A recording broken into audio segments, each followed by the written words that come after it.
الرحيم، والصلاة والسلام على مولانا رسول الله الكريم وعلى آله وصحبه أجمعين.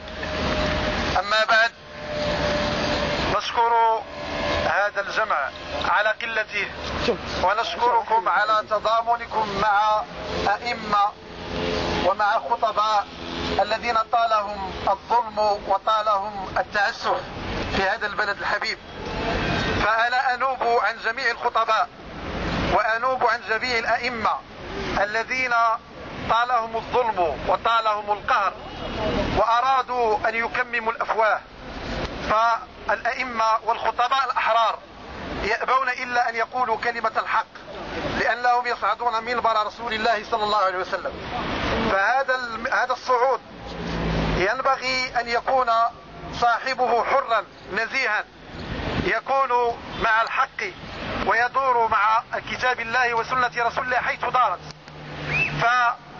يعني نشكركم على تضامنكم ونشكركم على وقوفكم معنا.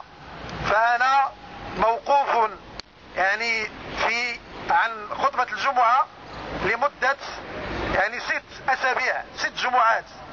فأغلقوا المسجد، أغلقوا مسجدنا في إقليم سيدي قاسم، يعني بالدوار ولاد موسى، أغلقوا لنا المسجد، ونحن لازلنا صامدين، لازلنا ثابتين على موقفنا. فنحن لم نخالف نصا قانونيا ولم نخرج عن ما هو مشروع في دليل الخطيب والإمام، ولكن هؤلاء الناس يريدون أن يوجهوا الخطباء وجهة ترضاهم. والإمام والخطيب النزيه الحر لا يرضى إلا أن يكون مع الله ومع رسول الله صلى الله عليه وسلم، لا يرضى أن يكون بوقا. تكبير! الله أكبر! تكبير! الله أكبر!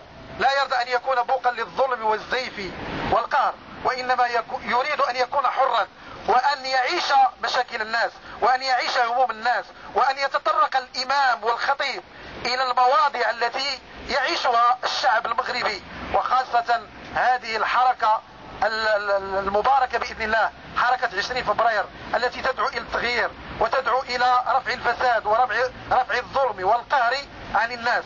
فنحن معكم كما أنتم معنا. نحن سنواصل. بسم الله الرحمن الرحيم. في إطار الحملة المخزنية على خطباء الجمعة في المغرب ديالنا، تنظيم حركة 20 فبراير بالرباط نظمت هذه الوقفة احتجاجية لإرجاع خطباء الجمعة.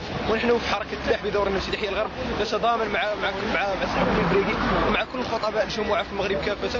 ومن هذا المنبر هذا تنقدموا التضامن ديالنا الكامل مع خطباء الجمعة.